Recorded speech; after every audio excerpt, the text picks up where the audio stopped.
welcome to the Literacy Mentor training video. My name is LaQuisha. I'm the Literacy Mentor Coordinator.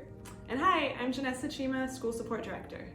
Alright, so now you're about to watch this video. We ask that you be fully engaged. So go ahead and take time to go get a piece of paper and a pen so that you can jot down any notes or any questions that you may have while watching the video. Yes, and with that, we'd really ask, please don't multitask. We want you to be fully engaged and present with the material so that you're able to get the most out of it that you can. All right, and one more thing. There will be a quiz at the end, so make sure you take notes and you pay attention. All right, now let's get into the video. All right, so what to expect from this video? We'll do an EMP overview. We'll talk about literacy today. Janessa will go into Literacy Mentoring 101. We'll briefly share about the 4 easy steps. We'll move into prevention and reporting, and then we'll talk about next steps. Let's hear from our Executive Director, Andrew File.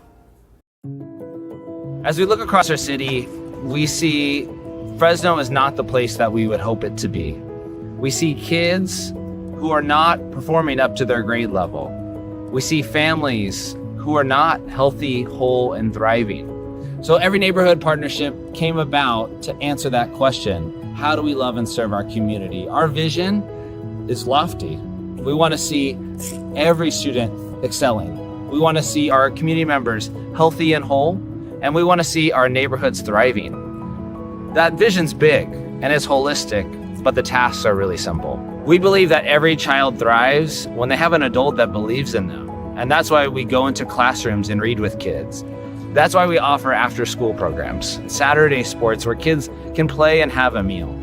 We believe community members are the greatest asset in the neighborhood. And so that's why we hold listening sessions and do training and equipping to develop them as they change their neighborhoods.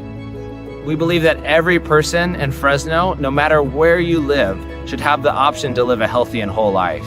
So that's why we plant school gardens, offer fitness classes, and nutrition eating programs. We believe in a vision for Fresno that's far beyond our capabilities. That is why we're committed to developing the next generation of leaders. We know that that is the only way that we're going to get to see the transformation in Fresno we want to see. Imagine a city where every school has partners that are invested in its success and its transformation. Imagine a neighborhood where all of its residents know each other and are working together to be a part of its own transformation. We believe that to love your city, you have to know your city. So we invite you to join us. Fall in love with your city, get to know it. Join us as we invest in the unique skills and abilities of each family, school, and neighborhood. Together, we can serve our city to make it the place we hope it could be.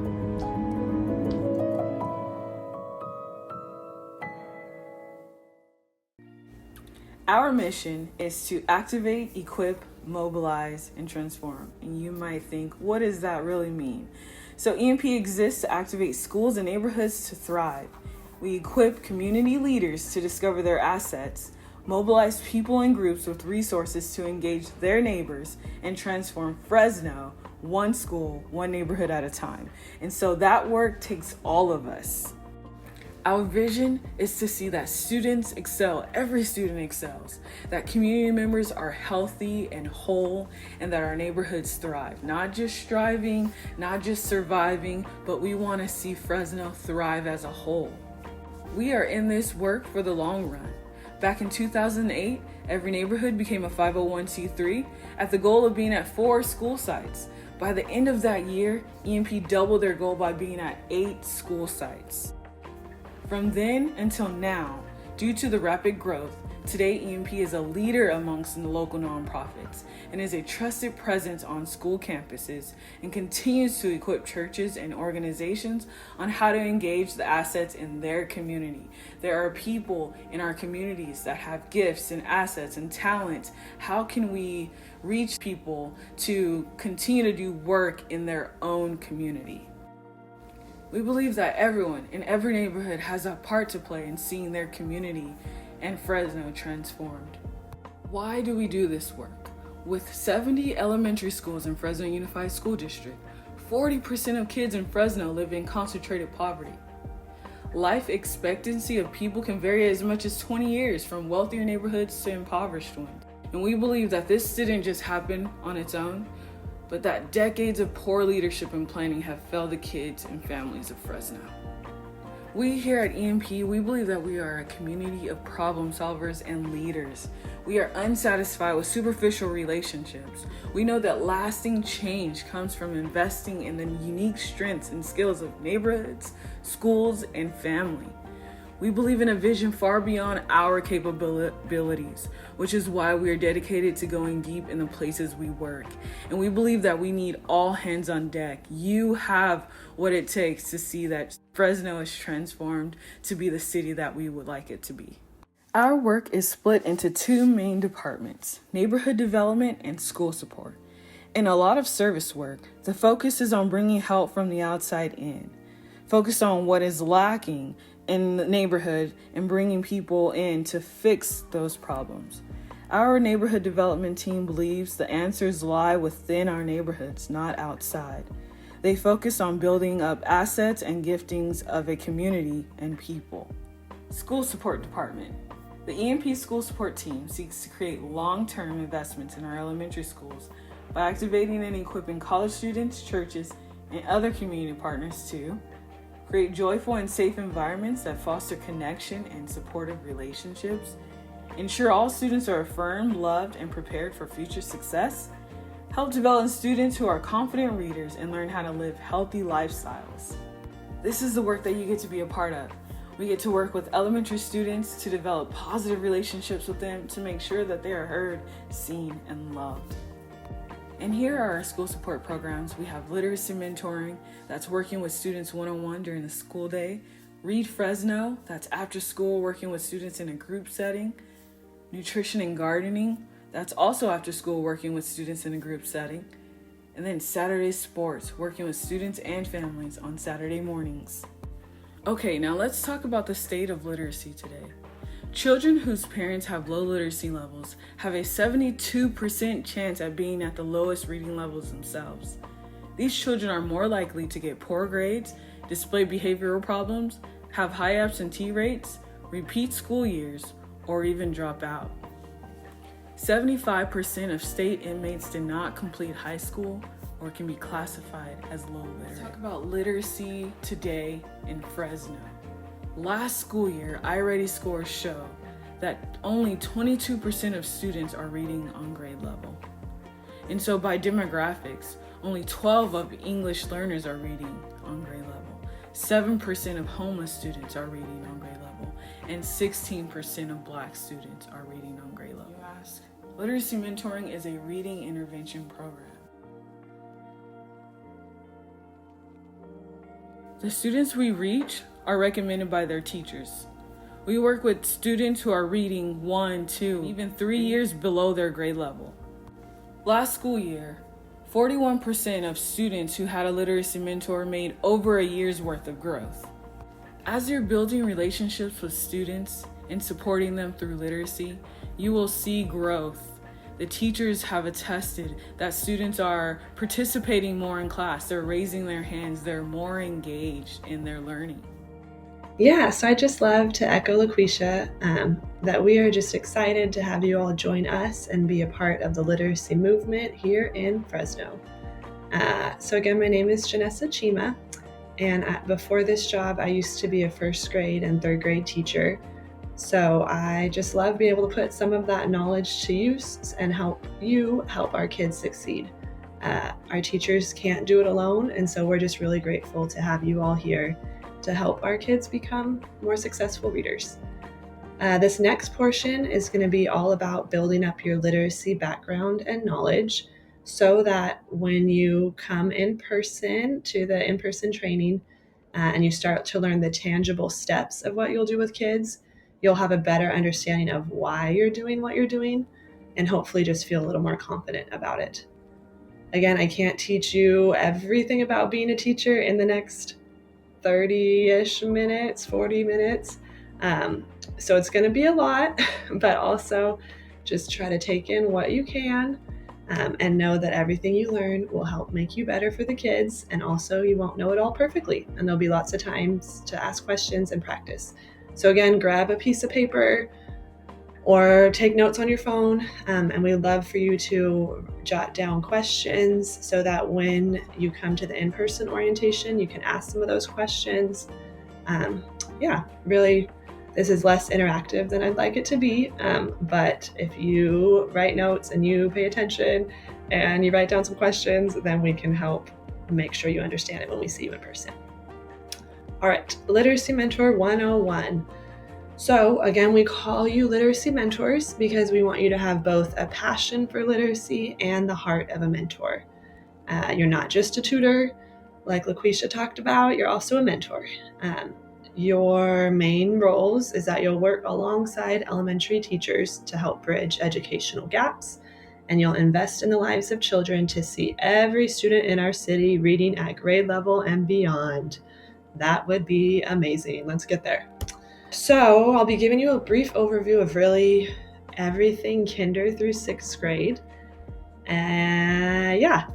So kids kinder through second grade are often, like it is coined that in K through second, you are learning to read. And then in third grade and beyond, now you're reading to learn. And so kids typically aren't taught how to read as much once they get to third grade and beyond. And at that point, it's more so like, here's your math, read it. Here's your science, read it. Here's, like your literature book, let's work on comprehension. But like the basic foundational skills of how to read are not typically taught in third grade and beyond. So this is why you may have heard of third grade as such an important marker in kids' education, that if kids are not reading proficiently by third grade, they typically have a much harder time catching up. And so that's why we originally always focused K-2, but now post-pandemic, we also work in third grade and beyond because we know there's just so many kids in those grade levels who miss the foundational skills and still need support. So a little overview of that. So I'm going to talk through first kinder through second grade level. Again, this is when kids are learning to read, like the basic foundational skills of like how to read. Your mentor focus with kids in these grade levels is to create a positive and safe environment, be patient and encouraging, connect frequently with the teacher. That's all your mentor focus, so building positive relationships. And then your literacy focus is 2 areas, so both phonics and high frequency words. So I'm going to be going more in depth on what those 2 things mean. All right. So when kids are learning how to read, I know you probably don't remember because you all are fluent readers now, but it was a big process learning how to read. Reading is not natural and inherent. It really takes systematic teaching and learning. It's not like learning how to speak. Like you can often learn how to speak by just being immersed in a language. Like when little toddlers learn how to speak, like we aren't sitting them down and saying apple, apple, apple, apple, like word by word. It's like our brains are naturally wired to learn how to speak. For most kids, our brains are not naturally wired to learn how to read. And so this is why it's really important that we're systematically working with them on learning that. So learning to read takes a lot of things before you even get there. So first, kids just need to be able to hear individual words. Like, I have a funny, kids often just hear strings of words, like, come on over here, come sit down, like, you just hear a string, and kids don't know, like, where one word starts and where the other words, like, one word starts and the next word starts, like, they all kind of slur together, especially when they're really little. And you'll often see this even when they start to write, like, they don't always separate the words out, because to them, it's just, the cat's out on the dog, like, it's just one big thing. But it's really important for them to be able to actually hear the individual words. Just a funny story on that. When I was little, my parents used to take me to a fast food restaurant called Hot and Now. And I would always say, so it was called Hot and Now, like, because I guess the food is hot and now. But I would say, let's go to Hotten, because to me, I was like, oh, we're going to Hotten, but we're going there now. Like, so just kids are trying to figure out language is what I'm sharing. And this is why it's really so important to speak to kids frequently in full sentences. So kids even start kindergarten with a huge gap. Like our kids in middle income families, they call it the 1 million word gap. So kids in like middle and upper income homes often come to school having heard 1 million more words than kids in lower income families. And that it just sets them up already for greater success in kindergarten and beyond. So just speaking to kids frequently in complete sentences is so important as they begin to learn vocabulary. Then the next step, so hearing an individual word, then they start to learn how to hear individual syllables. These are things that like skills they need to start to learn. So you'll often hear syllable games like, I might say Janessa. What did I say? Janessa, or LaQuisha, like for kids to like start to hear like their names broken down. Or, what's my word? Monkey. What's the word, kids? Monkey. So they're starting to hear the chunks that make up a word. And this is helpful because then when they eventually start to sound out words, instead of sounding out the whole word at one time, they'll often start to hear the individual sounds in syllables. So like before you try to write the whole word monkey, you might hear monkey. Like what's the first part in monkey? You hear a ma, like you're starting to hear the individual sounds within each of those syllables. And then one more thing they have to know is like what letter makes that sound. And this is when the traditional, sounding out the words begins. But just wanted you to see like the context of like all that is going on in kids' brains, from hearing different words to different syllables to then different sounds. It's a lot that kids are going through.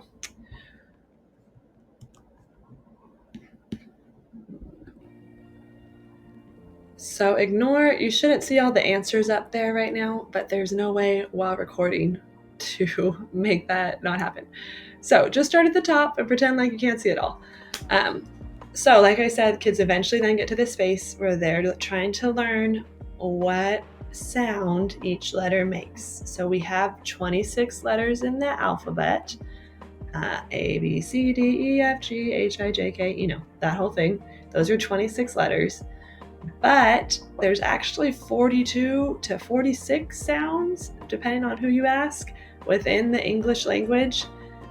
So it's not as straightforward as A is A for apple, because A can also be A for apricot. Like A can make two different sounds.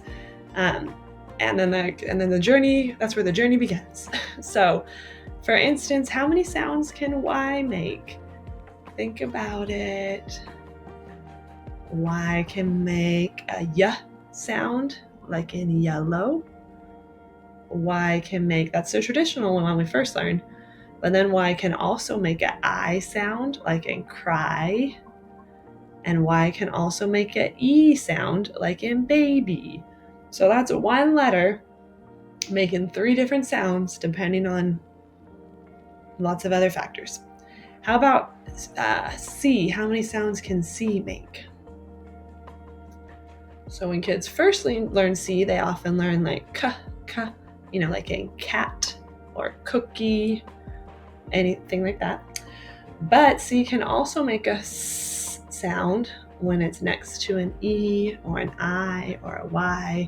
So like in the word sauce, that C makes a S sound. How about the word cow? How many different sounds are in the word cow? It has three letters, C-O-W, but it doesn't make three different sounds, k-aw. Nope, it makes two sounds, k-ow, because the O and the W together makes the ow sound. And that's one of the rules that kids will learn as they're learning how to read. So there are a lot of rules that, encompass some of these things. Occasionally, there's still words that break rules, but there are rules that kids can learn. And so yeah, we'll get into some of those. All right, so what is phonics? So phonics involves matching the sounds of spoken English with individual or groups of letters.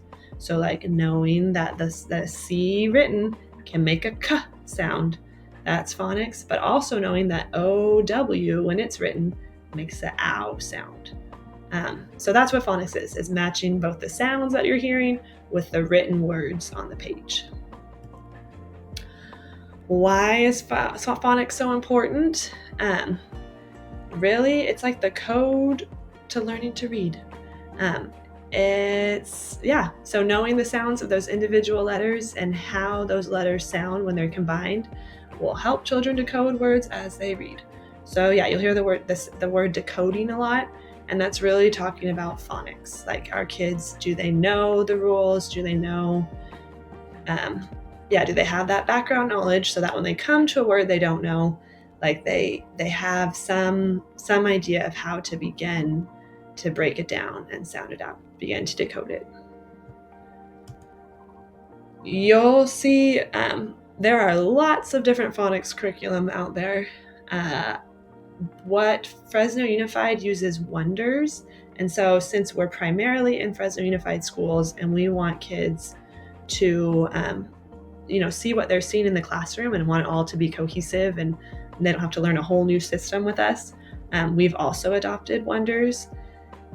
So you'll see these are an example of the Wonders sound spelling cards. And I'll break it down for you further. So you might see these cards up on the kids' classroom, like when you're in the classroom with them. And feel free to reference to them, because if what you're doing with a student, you talk about the letter D, and like they're like, oh, look up there on the wall, there's that dolphin. Has your teacher talked to you about that before? Oh yeah. Like making the connection that like what you're doing with them is not something brand new, it's something they've seen. So I would say, yeah, if you ever see these on the classroom wall, which you probably will, like point them out and remind kids that it's a tool that they can look at for them when you're gone. They can even look up there on the wall and be like, which one makes a D? Oh, dolphin. Oh, there's the dolphin. Oh, that's what a D looks like. They can use that as a tool to help them. Let me break it down further what these sound spelling cards do. So like each sound spelling card has, like, look at the K right there. At the top, it has the upper and lowercase letter. Then it has a picture of a word that typically starts with the sound, like the most common sound. So there's a koala because it starts with a K. And then underneath the picture, it has all of the different letters that can make that sound. And so like a C can make a K, a K can make a K, and a CK can make a K. And then at the very bottom, it just has the name of the picture. So it says koala.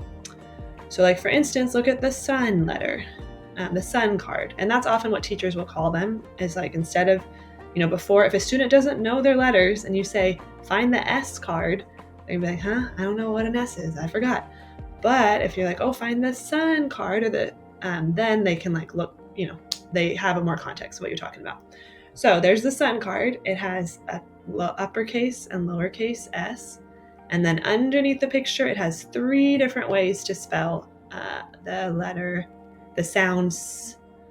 There's the S, CE, like we talked about before, like sauce can make us, and then CI, and the line after it just means it would come at the beginning of a word.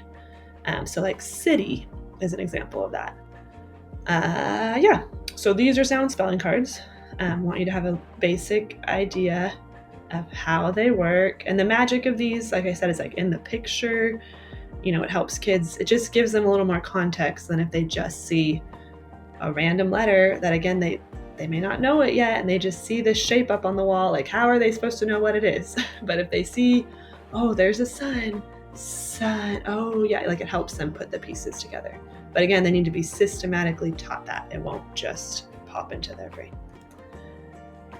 The cards get a little more complicated when you move beyond just the general alphabet. So like these are the long vowel sounds. Short vowels. So vowels are A, E, I, O, U. And sometimes Y. So again, what are vowels? Say it with me. A, E, I, O, U, and sometimes Y. But we'll just stick with A, E, I, O, U. The short vowel sound is what kids first typically learn. And it would be like A is A for apple. E is E, like elephant. I is I, like inchworm. O is ah, like octopus. Or U is like umbrella. So those are the first sounds kids typically learn, is the short vowels, because they're slightly more simple. It's just one sound and like one spelling of it. When you get into long vowels, which is what you see here, that's when a letter says its name. So like A says A, E says E, I says I, O says O, U says U, which straightforward enough when it's just the one letter, but there's a lot of patterns that make those letters too. So like look at the train card. All those patterns underneath the train picture are all the different patterns that can spell the A sound, which is the long sound of A. So it could be just a plain A, like it says A, like in apricot. It could be an AI, like in train. It could be an AY, like in bay or say. It could be an A blank E, which just means there's a letter in the middle, like in make or in lake, any of those, or late. Or it could be an EA, like in, I can't think of it right now, but it'll come to me. Or it could be an EI, like in 8, like the number 8. So those are all different spellings of the A sound. You don't need to memorize all this. I just want you to understand, like that's why these are here. So I just want you to understand how they work and then how kids are using them too. If you ever are like, I don't know what sound that's supposed to make, obviously you could ask your teacher, your classroom teacher, but we do also have these videos on our YouTube page. LaQuisha will share it out later, but if you go to YouTube, Every Neighborhood Partnership, there's a whole literacy mentor playlist. And one of them has these sound spelling cards. We created this video for our after school program. And in the after school program, they repeat it with hand motions, which is just another tangible way to like help kids like get used to the sound, like moving your body. It's just part of good learning, like moving your body and repetition, all that. You do not have to know all these hand motions. Just want you to know that this video exists. So if you're ever like, what does a T make again? I don't know. Like, you could watch this video. So let me show you it real briefly. Let's see if it works. It may not work in this method that we're doing. That's okay. So you could go to that video. Again, you'll see like Sabrina's right here holding the cards, and she would, on this card, they say S, sun, S, and that's so it would help you out. There's also another video for the ones that we call the Beyond the Alphabet. And so this one you actually might need to look at if you are working on some of those with kids. So like that card right there is the corn card that you see in the picture. And those are different spellings of or. So like the sound or can be spelled O-A-R, O-R, O-R-E. And so again, if you just saw that card and you were like, hopefully you'd figure it out, because like corn, you're like, oh, or you might be fine. But again, if there's one you look at and you're like, I don't get what they're getting at here, we have these videos and you could watch them on our YouTube page. All right, how we doing? Hope you're doing good. Let's get a little more practice in. So what cards do these words make? Let's start on the top left. So you'll see that camel card makes a K, the apple card makes a A, the turtle card makes a T, a T, not a T, sorry, T. So K, at, what's that word? Cat. Nice. And we try another one down here. at. What's the word? Sat. Great. And this last one up here. This is a different one. It is not just one, it's two letters together. That CH makes a ch sound. So ch, at, chat. And I purposely put all rhyming words here because it's often good for kids. Like once they start getting a sound down, at, like now let's just replace the first sound, k, at, or s, at, or p, at. Yeah, it's just rhyming is a really good tool for then be able to hear the common patterns in words.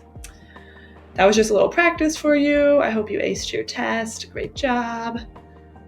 Here's one more practice for you. And again, they shouldn't be circled yet. Sorry. I don't know why I did this, but we're just going to roll with it. So pretend like those words written there are not circled yet. But which words have the long I sound? And so long I says its name. So like in 5, the I says I. And then underneath that 5 are all the different ways to spell the sound I. So just an I can spell I, a Y can spell I, like we talked about earlier, like cry. I blank E, the blank again just means the letters right there. So like the word like or the word bike, those are all examples, or hide. IGH makes an I, and IE makes an I. So of those words listed there on the right, if they weren't circled, think about it. Which ones have the I sound? Right. Might has the I sound, and it's spelled with which pattern? The IGH. Die has the I sound, and at which pattern is it using?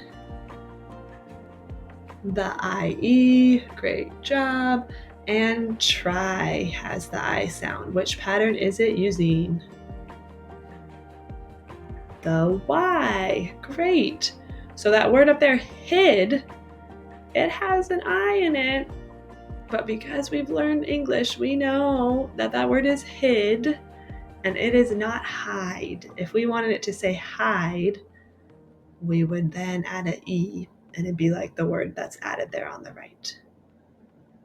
Okay, I hope you did good on that test. One more tool that you will see to help kids sound out words is called Elkonin boxes. You do not need to remember that name. I just want you to know what these are and how to use them. So like that word on the top left, you'll see like each of them has letters in each box, and then there's dots underneath and a line underneath. What kids will do often is like they can point to each letter and make the sound like Okay, try the next one. What sound does that make? Ah. And then you could even just do 2 at a time. And then what you do is you slide your finger across on that line between the dots, and it helps kids kind of visualize what you're doing when you're putting sounds together.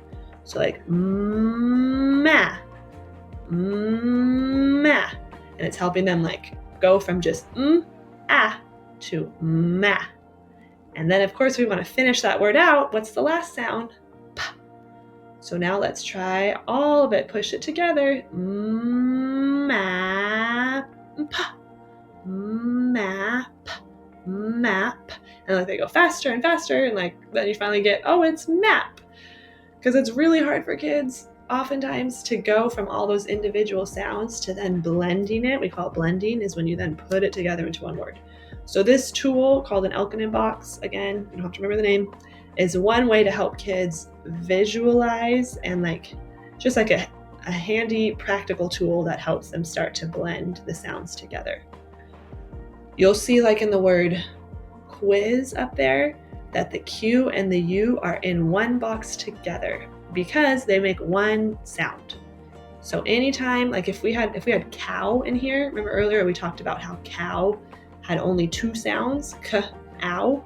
If I was going to put cow and elkin in boxes, I would put a C in one box, and I would put O and W together in a box because they make one sound together. So then if we were blending that one, it'd be k, ow, k, ow. And then you slide it together, k, ow, cow, cow. And like slowly they get the one word together.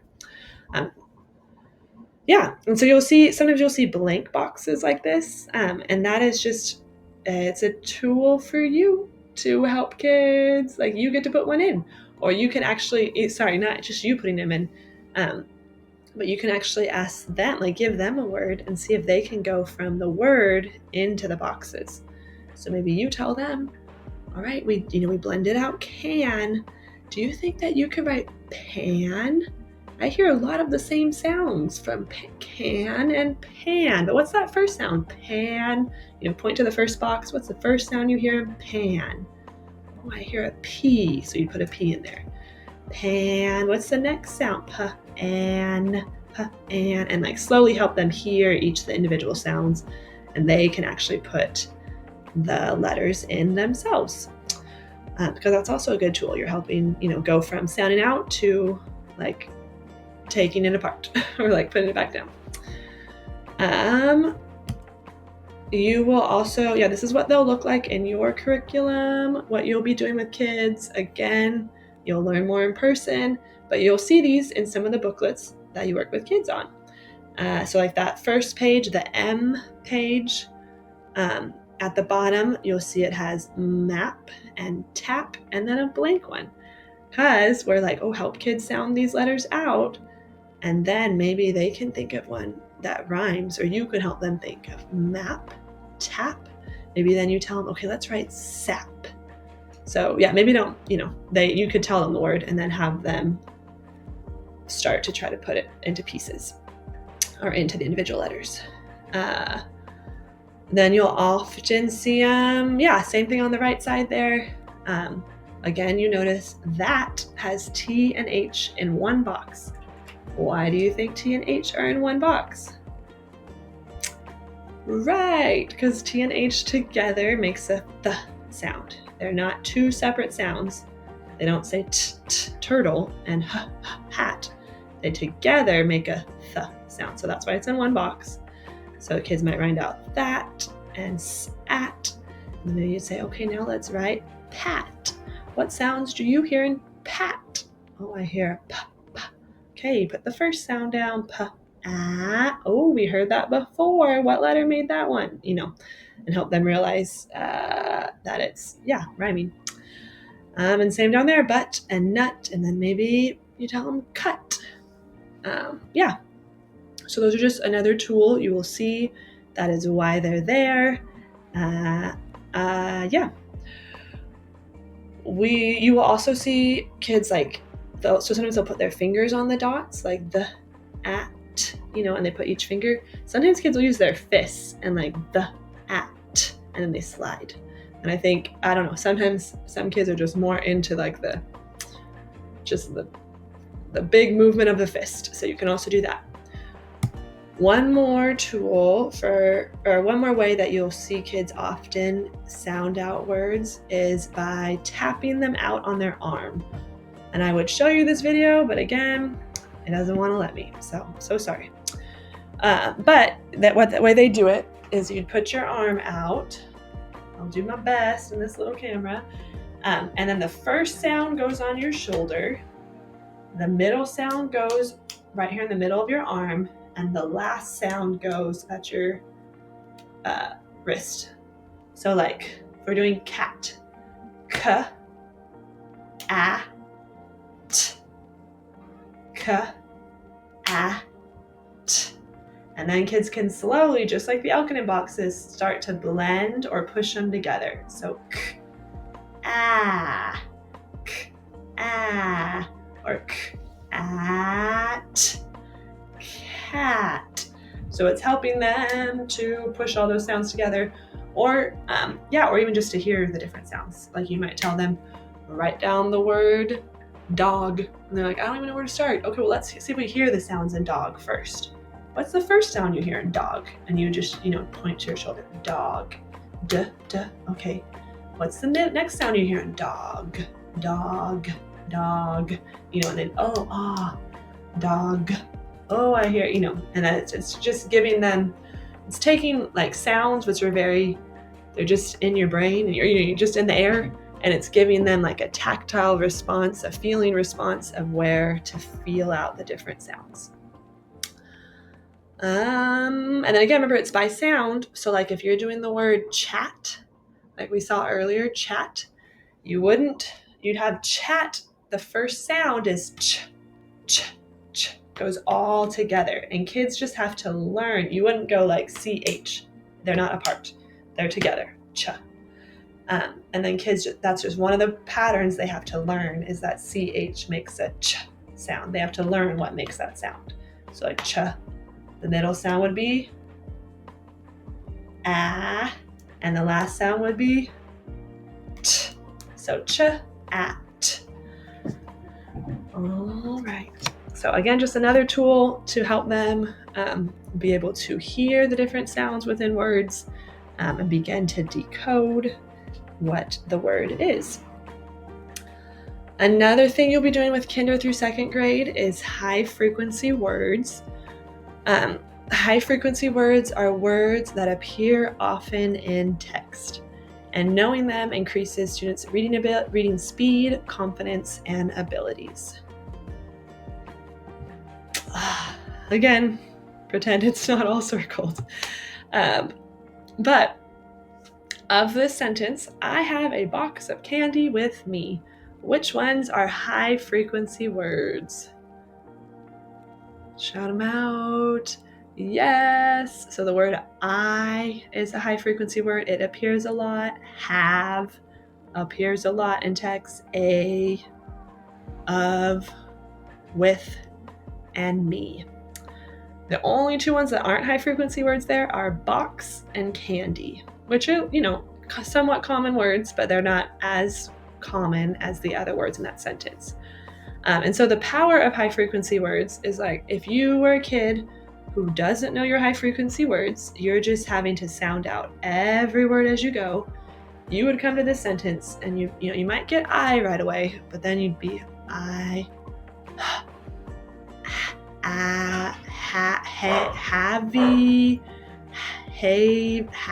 have, you a,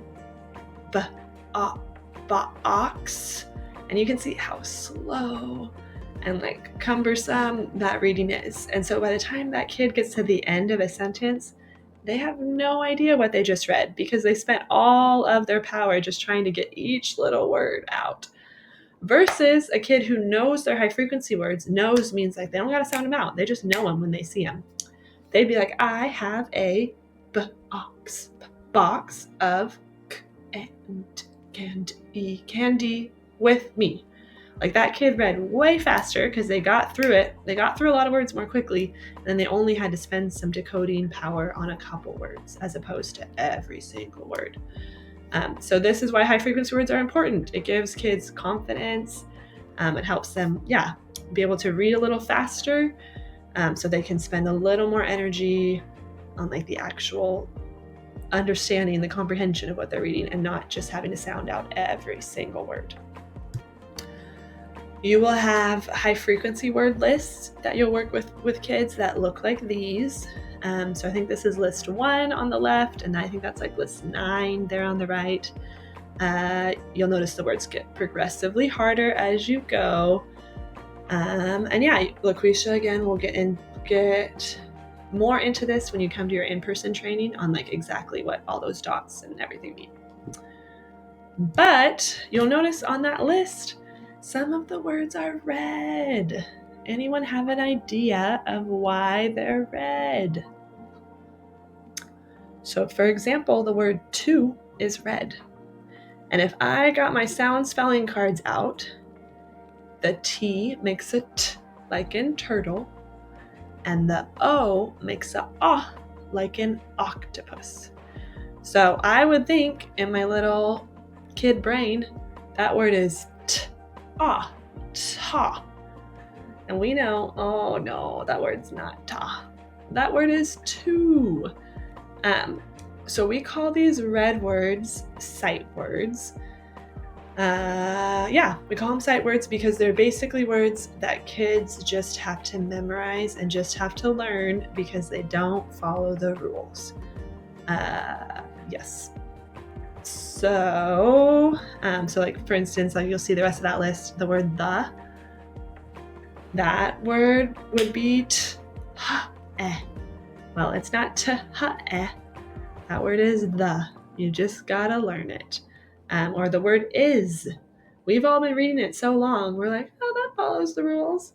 But if you listen to it, is, it sounds like a Z, and that's not a Z. An S normally makes a S sound, not a Z sound. So if I was a little kid and I didn't know that, I would say is. No, it's is. So just want you to know, these are all high frequency words, but some of them are sight words because they don't follow all the rules, or they don't follow the rules that the students know yet. Again, pretend this wasn't circled yet, but which words can be sounded out? They follow the rules. The word it follows the rules, it. Me, e, follows the rules. It's just making a long E sound, but it follows the rules. The word this, even though T and H together, like at first, kids might not know that, but that is a rule, and that's a word they can learn if they don't already know it. So it does follow the rules because TH makes a the, it's, this. So of those, the only red one is was. Because if you listen, so look at the word right there. If you were to actually try to read it by its sound, you would say was.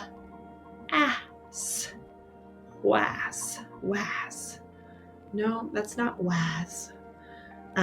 Or like oftentimes when kids are told to write the word was, you'll see them write like a W-U-Z, because that's what it sounds like.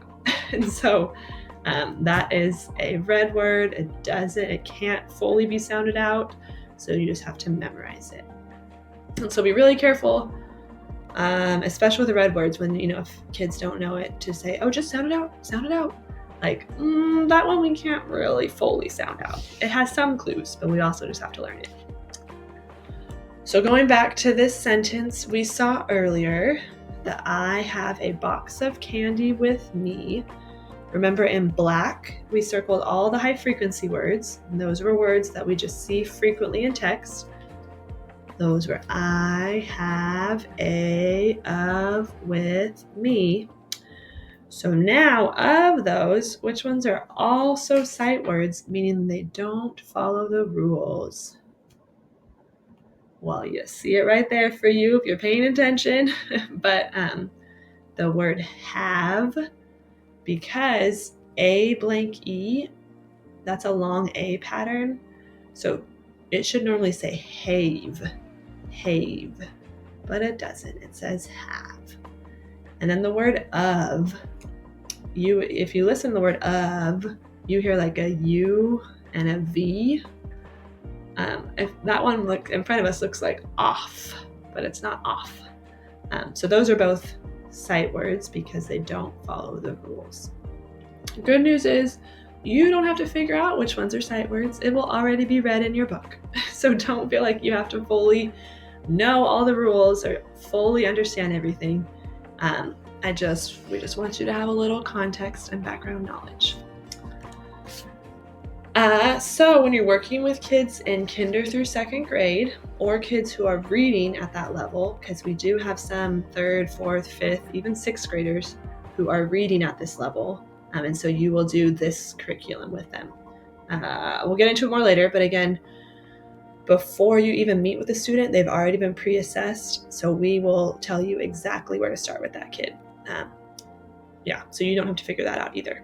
But any kids who are reading at a kinder through second grade level, these are the 4 easy steps of what you'll do with them. You'll connect, you'll review, you'll play, and you'll assess. And that will all happen in like 15 to 20 minutes. When you come to the in-person training, you will learn and you'll practice and you'll be able to see and then practice exactly what these steps mean. So more to come. Quick review. Does the number of letters equal the number of sounds in a word? Letters equal sound. Usually no. So yes, it does sometimes, like cat. Cat has 3 letters and it also has 3 sounds. K, at. That one's true. But like we talked about, cow, 3 letters, C-O-W. Does it have 3 sounds? K, ow. Oh no, it only has 1 more sound. So it's not always exactly, and usually it's not, even when you get into bigger words, like about. About has 5 letters, but you don't hear b, out. You hear like 4 sounds. You don't hear 5. So most of the time it's not equal. What are high frequency words? Do you remember?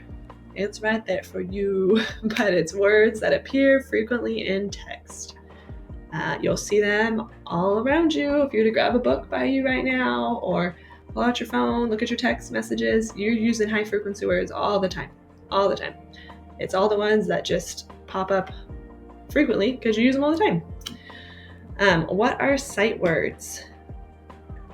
They're words that don't follow the phonics rules, or at least the rules that the kids have learned.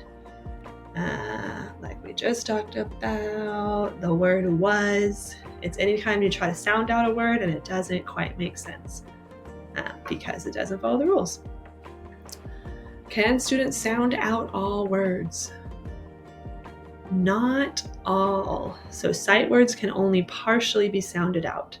So like the word was, the W does it follows the rules. So like even in sight words, it's not like they're a total free-for-all. They just have to guess out of nothing.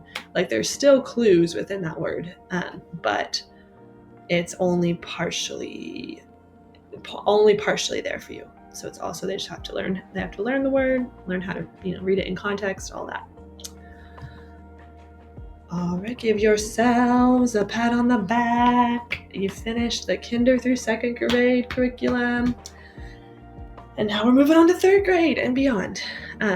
So again, in kinder through 2nd grade, students are often learning to read. And then in 3rd grade and beyond, they're often reading to learn. You, again, may work with 3rd graders and beyond who are not actually ready to be in a reading to learn space. Like they're not fully readers enough that you can't just hand them a book and be like, okay, read it, or read these directions. Like they're still in a kinder through 2nd grade level. And so we will have pre-assessed them. So you might have a 4th grader who you're working on high frequency words and phonics with. And that's okay, because that's where they're at. And that's the beauty of you all supporting, is you can come in, meet them one-on-one, like directly on what they need help with. But I do want you to know that some of your 3rd through 6th graders are reading closer to their level. They might be a 6th grader who's not still, like, they can read at a basic level, but they're still not at 6th grade level. And so this is now what you'll be doing with those students who are in the reading to learn phase. So in the 3rd through 6th grade level, your mentor focus remains the same. You're still building positive relationships, creating this positive, safe environment, patient, encouraging, all that. But now your literacy focus is no longer high frequency words and phonics. It's now fluency, vocabulary, comprehension, and writing. It sounds like a lot, but we will break it down. So, fluency. What is fluency and why is it important? I'm going to go quiet for a second, and I'd like you to read this paragraph to yourself. All right, go.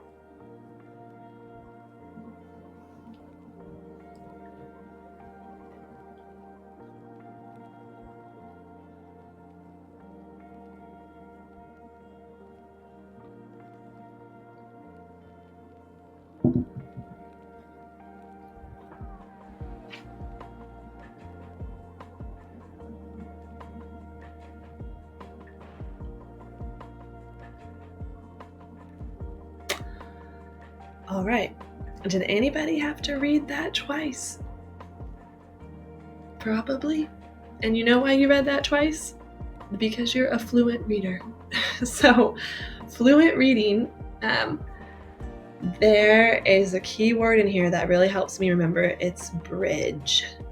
So you'll notice in the beginning it talks about how it's the bridge between phonics and comprehension. Or it's at the very last sentence, it's the bridge between figuring out the words and using the words to assemble an idea. Both those sentences are basically saying the same thing. But that's really what fluency is. So if we were to go back to our example from a while ago, that I have a box of candy, a fluent reader is no longer having to figure out all those words. They're able to pretty much just read it. I have a box of candy. And then like that fluent reader, because they were able to fluently read it, now they're at the comprehension space. So like their brain is actually using up, like has the space to think about like, oh, I have a box of candy. What does that mean?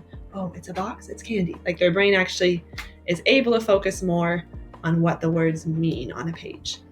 And so if y'all read this twice, it means you're a fluent reader, because you probably read it fine the first time. Like I doubt you were trying to sound out a lot of words, but you read it and you were like, I didn't really understand that. So then you read it again, and that is what good fluent readers do. And you were able to do that because you already had the basics of phonics. You had the basics of being able to sound out words. So that bridge was made. So you're able to focus more on comprehension. So teaching fluency. The main focus is giving students many opportunities to read and reread. So go ahead, I'll give you a moment to read that paragraph too.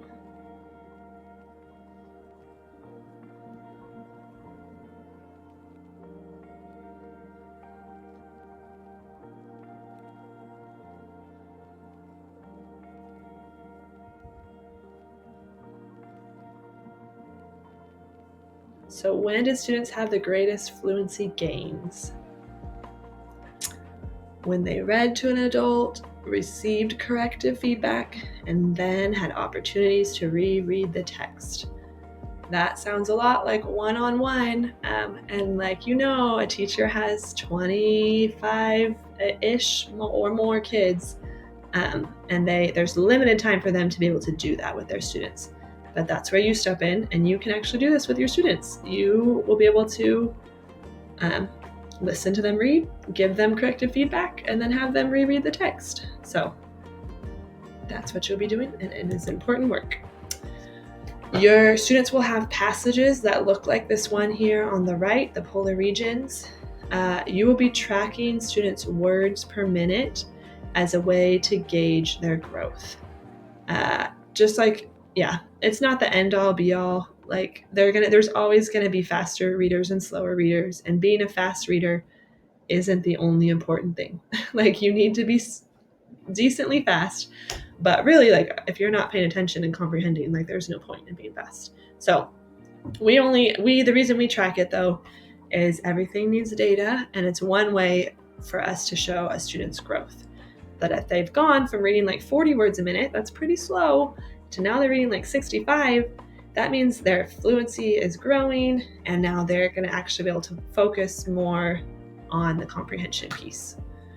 The passages will always have a title. There's different formats, but they'll always have a title.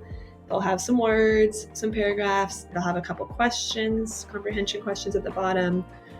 They'll have numbers on the side that we've input, that those are there to help you figure out their words per minute much faster than if you had to like sit there and count each and every word. So you'll end up timing students. I'm getting probably too deep into it, but LaQuisha will show you in person how you'll time students to find their words per minute. So that is one piece of fluency. And then you'll also be supporting kids to build their fluency, to build their reading skills with vocabulary, comprehension, and writing. So first, vocabulary. Why vocabulary? Because it is the basis of all language. We're all still learning vocabulary. You and me, we still read books or read articles on our phones that you're like, what does that mean? and like you're still learning. And so if you but the more words you know, the more you can read. So I think, yeah, reading builds vocabulary too, because that's when you're like, oh, I don't know what that word means, but based on this context, or let me look up the definition, and then you've learned a new word, and that helps build your vocabulary for future reading. So how are you going to help build students' vocabulary? Through teaching and reinforcement, and that'll be partially through some games. How you're going to know what vocabulary words to work on with kids. So like if they had read this passage like we saw earlier, the polar regions, as they're reading, you'll be taking note of the words that they struggle to read, or like words that you're like, I don't know if you know what that means really, even if they read it super fluently. So like that list on the right are some words that the example words that students often struggle with. So Antarctica, consists, glaciers, frozen, soil. You can chat through all those words and give kids like a brief context of like what those mean. Like Antarctica, oh, that, where, have you ever heard of that? That's where the South Pole is. And you can even pull up a map real fast and show them where it is. So like it's important for them to know what Antarctica is. But for like their long-term vocabulary, when you get to the piece where you'll play games with them, I would pick, like you'll see I went from that giant list, Antarctica, consists, glaciers, frozen, soil, to this smaller list, consists, frozen, and soil. Because of those, of that list, these three are ones that students are more often to see again in other articles. Antarctica and glaciers, those aren't going to come up as much. Consists is going to come up a lot. Like that is a word that they're going to see across different, science and history and all that. It's not just a one-time context word. So when you get to the vocabulary piece of your time, you take some of those hard words, you'd review them. Do you know what that means? And if they don't know, you would tell them, or together with them, you can determine the word's meaning by their context. So you might look at the sentence that it came in, and kind of like it consists of, oh, it's made up of, like you're helping them kind of start to figure out what it means. Then for each of those, they'll have a little notebook that you're working with them. You're going to write or draw the meanings. Either way, the idea is just we want it to be meaningful to students. They're going from just talking about that word to actually like putting down what it means. If drawing a picture is more meaningful to them, like if they are ever like, what does consist mean? And they could go back and look at that picture and they'd be like, oh yeah, like it's made up of, just like my juice is, or my smoothie is made up of these different things. Like, and that picture of a smoothie helps them more than you telling them the words made up of, make sure it's basically, we want it to be meaningful to them. So they're finding a way to express its meaning in a way that works for them. Then you'll use the words in a complete sentence, model that for them, or ask if they can do it. Like, can you use the word consists in a complete sentence? That's where they might try, oh, my smoothie consists of a banana and a strawberry and yogurt. Oh, great job. And then you might try, my day consists of, I don't know, whatever it is. And really the big picture is we want students to be able to hear, say, read, write, and use the words in context. So if they can hear it, say it, read it, write it, and use it in context, in a sentence, that's the goal. You'll also find like some words are very hard to define. Feel free, you can Google it on your phone if you got to, and you just tell kids, sometimes I do this too, like don't feel bad. Like, say even adults have to look up words because we don't know what they mean. But also some words like, I don't know, like the word of, if we were to try to tell you what of means, I don't even know where we would begin, but you could use the word in a sentence, like a box of cookies, like that is what the word means. It's made up of it. It is what's inside, so sometimes the best you can get towards a meaning is like the context, using it in a context that makes sense to them. So that will be vocabulary. Again, when you come to the in-person training, you'll get to some practice time. Next piece is comprehension. And why is comprehension important? Because it's the purpose of reading. Like, we don't read just to read because it just looks cool. We read to learn. We read to understand. We read to like share ideas. It's the whole purpose. So if kids are just reading hecka fast and like, then you're like, what was that about? And they're like, I don't know. Like, then they miss the point. Like, yes, you read really fast, great job, but like, you missed the point. The point was that you're gonna learn something from this, or you're gonna take something away, or then it's gonna make you think about something different. So obviously it's the whole purpose of reading. How are students gonna practice this? By looking for text evidence and reminding students to think while they read. That second piece is so important. So here's their passage, the polar regions. While students are reading, like every paragraph or even every sentence for some kids, like they'll finish a paragraph and I'll stop them and say, hey, what was that all about? What did I just say? And like, if they can give you a general sense of like, oh yeah, it was about, the North and South Pole, Antarctica, like, then you're like, okay, we're paying attention, we get it. But a lot of times you'll stop them and they'll go, I don't know. And then that's when you teach them, oh, I do that too sometimes when I read. And so but if I stop and I don't know what I read, then I go back and I reread it. Kids don't realize that that's what good reading is. Kids see adults just pick up a book and just read, or like a teacher will do a read aloud for them and they just read. Kids don't realize that like good reading is thinking. You have to stop and go, wait, what was that? Did that make sense? What happened? And if you don't know, then you read it again. And so the more you can, yes, it will be annoying and they may have to reread every sentence a couple times, but you're building the skill and habit that they'll hopefully then do on their own. I've even done before where I draw like a little red stop sign at the end of each paragraph as like a reminder, oh, when you see the stop sign, stop and think, what happened? And if you can't answer, go back. Like, just as a way for them to build in that skill. So that's super, super, super important. And don't wait till the end of the page because they'll finish the whole page and then they'll realize they read none of it. So really break it down smaller. And then once you get to the comprehension practice also includes the questions at the bottom. So like I said, every passage will have a couple questions at the bottom. When they're trying to answer those questions, you want them to also find and underline the evidence for their answers. So like that first question says, why are there very few forms of life in Antarctica? Like if they're like, I don't know. Okay, let's go back and let's find the answer. Like where, it just told us about that. Let's see if we can find where. And then you'll see we highlighted very few forms of life can survive here. The ice and cold make life hard. But the simple practice, again, the practice of underlining where they found the answers will ensure that they are always going back to reread text and like really not just guess, but like really find the answers within the text. Then the last piece that you'll work on with students is writing. And why is writing important? Because good writers are good readers.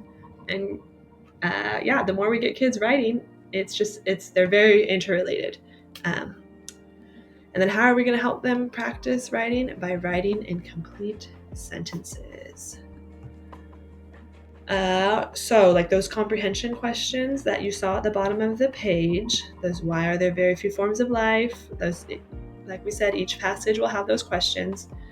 For that part, you're going to have them answer aloud in a complete sentence first. So before they even start writing, like, let's talk about it. Like, let's make sure we know what we're about to write. Then have them try writing the answer. And then have your student reread what they wrote. Because that is the best way for them to find, like, oh, I skipped a word. Or like, oh, that's not what I meant to write. Instead of you just correcting the errors. Like, oh, add the, or add in the box, or whatever letter they forgot or word they forgot. If you have them reread it and read what they wrote, they'll be like, wait, that's not what I meant. And then they can go back and try to fix it. And that's again a skill that then we would hope they'd take, that every time they write something, we all do this as writers too. We go back, we write something, and we look at it again to be like, is that what I meant? So it's a skill that you're also building in them. All right, we're getting close to the end, y'all. So 3rd through 6th grade, there's also 4 easy steps of what you'll do with students in your like 15 to 20 minutes with them.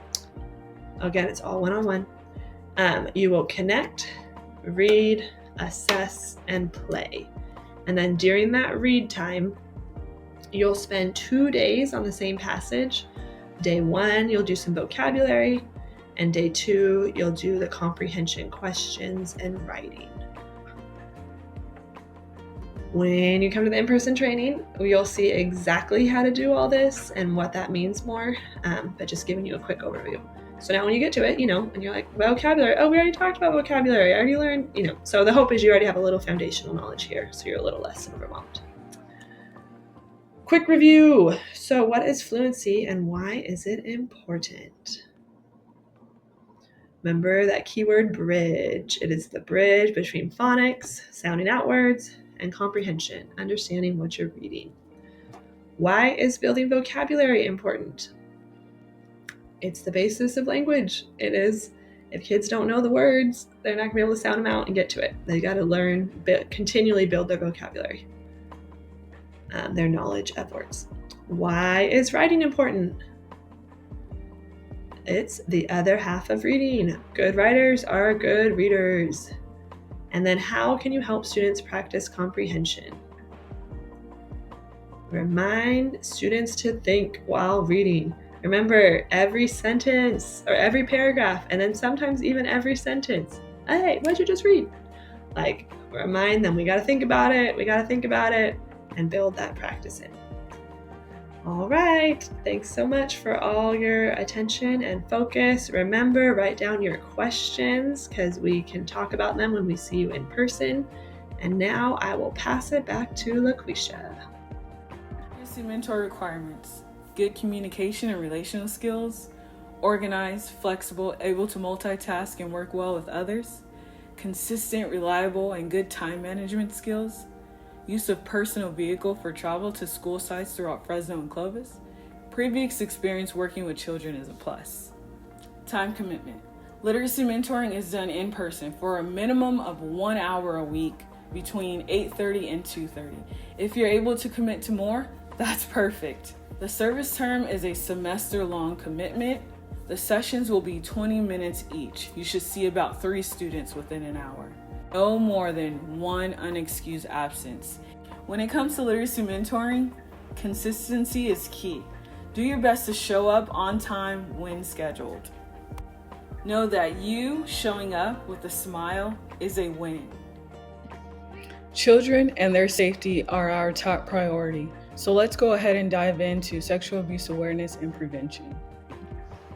Sexual abuse awareness and prevention. Who are abusers? Anyone could be a child abuser. Abusers can be found across all demographics. Abusers often seek out organizations that focus on children.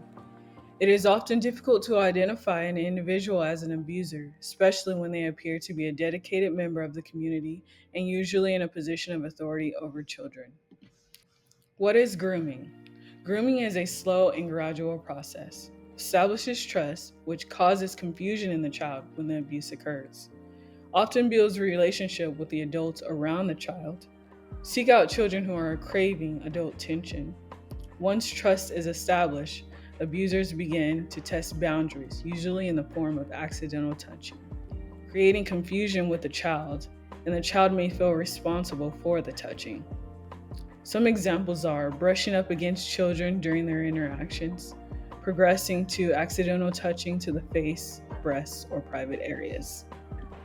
What does this look like? It's important to understand that not one behavior indicates that an individual is an abuser, but more than one behavior in combination could be concerning. Behaviors could include abusers being overly interested in a specific child. Abusers might frequently initiate time to be alone with the child, might give special privileges to the child that our other children in the group might not get. Often will befriend the family of the child, becoming a trusted mentor, support to the family. This allows them to create opportunities to be alone with the child outside of professional relationship. Telling sexually explicit jokes, teasing a child about genitalia development, sharing stories about sexual activities. How to respond. When a child discloses sexual abuse, it's important that you believe the child. Don't panic, don't overreact or underreact. Don't communicate blame, don't ask detailed questions. We'll let the authorities handle all that, all the investigations. Avoid making promises to the child. Provide support to the child for being able to disclose. Once you have enough information to suspect abuse, you need to make a report. Because you work with children, you are now a mandated reporter. If you suspect any abuse to a child, please make a report immediately. There is information you will need to gather: the student's address, phone number, birth date, and the parents' names. For that information, please contact the school site, Judy Reynoso at Fresno Unified Mentoring Office, or you can contact EMP, one of our staff, to help you along the way. Call the CPS hotline within 24 hours and complete the child abuse report within 36 hours. Feel free to reach out if you have any questions or concerns or need help with any of that. Here at Every Neighborhood Partnership, we cannot do this work without people like you. Become a monthly partner today. For as low as $10 a month, you can help us transform Fresno. Pre-training video assessment. Pull out your phones and scan the QR code. If you're not able to do that, we have the link here below. Whew, that was a lot. Are you feeling ready for that quiz? I hope you are. All right, so next steps are to take that quiz, and then you will meet me for the in-person training. Don't forget to bring all your questions, and we'll see you soon. Thanks for watching.